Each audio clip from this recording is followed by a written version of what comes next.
நீங்க சுகத்தை தேடுறதை விட சுகமாக்குகிறவரை தேடுங்க.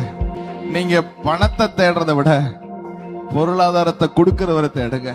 நீங்க ஆசீர்வாதத்தை தேடுறதை விட ஆசீர்வதிக்கிறவரை தேடுவீங்கன்னா ஒரு நாளும் ஒரு குறையும் இல்லாமல் நீங்கள் சம்பூர்ணமாய் சாப்பிட்டு திருப்தி அடைந்து அதிசயமாய் உங்களை நடத்தி வந்த தேவனாகிய கர்த்தரை துதிப்பீர்கள். அவர் சொல்லுகிறார், என் ஜனங்கள் ஒருபோதும் வெட்கப்பட்டு போவதில்லை. எங்க மிஸ் பண்ணிடுறோம் தெரியுமா? நிறைய நேரத்துல சுகத்தை சுகம் சுகம் சுகம் சுகமாக்குற விட்டுறோம். பணம் தேவை தேவை தேவை. அவரை தழுவுனா அவர் கையில உள்ளது இல்லாமல போயிடும்.